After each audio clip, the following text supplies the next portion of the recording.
Eh bien bonjour, bienvenue sur ma vidéo, ma deuxième vidéo, pour être plus précis.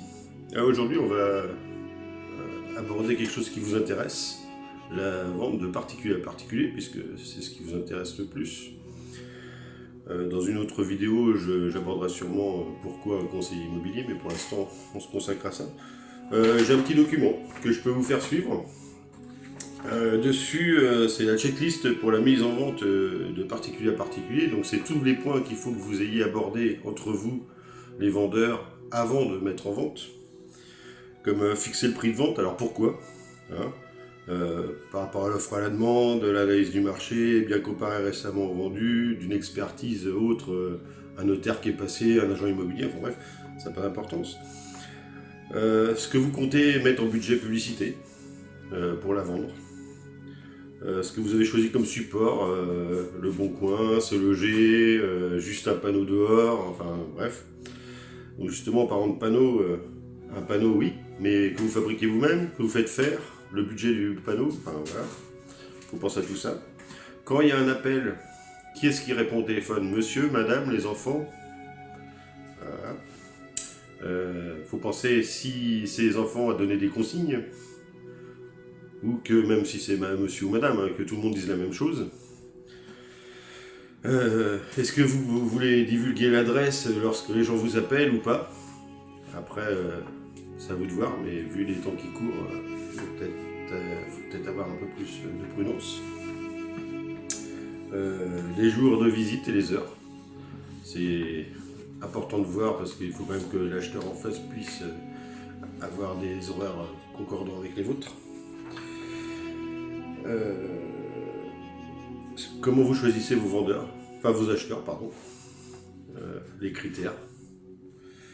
Combien de personnes à la fois? Une, deux, trois, enfin, vu l'état actuel du marché, enfin, surtout du Covid, puisque, rappelons-le, nous sommes en 2020, pas trop à la fois, c'est interdit déjà. Pensez aux masques, pensez surtout à bien désinfecter les interrupteurs, les poignées, tout, avant et après. C'est très important. Est-ce que vous comptez demander une pièce d'identité aux gens? Ce qui peut être bien en cas de problème. Je sais jamais, tout à coup vous partez en week-end, un petit vol. Un livre de visite, est-ce que vous voulez en faire un? C'est-à-dire que toutes les personnes notent leur nom sur le livre de visite. Qui s'occupe des visites chez vous? Monsieur ou madame, les enfants, ça dépend de l'âge de monsieur et madame bien sûr. Ou quelqu'un d'autre, hein. Ça peut être un ami, un voisin, qui a l'habitude, enfin voilà. Et consigne en l'absence de la personne qui s'occupe des visites. Donc c'est important aussi. Savoir si les acheteurs potentiels ont l'apport. Ah oui, c'est tout ce qui est le côté financier en fait. Il faut que vous puissiez savoir si la personne paye cash, a un apport, a son crédit déjà fait, enfin s'il vend un bien. C'est tout un ensemble. Hein.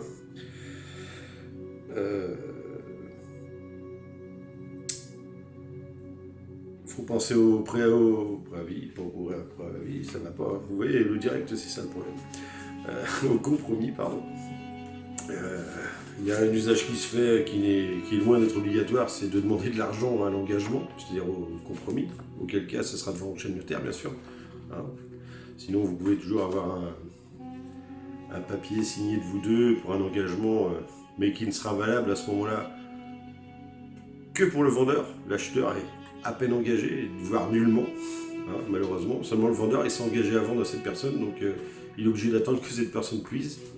Donc n'oubliez pas les petites clauses dessus par rapport à l'obtention du prêt, blablabla. Hein.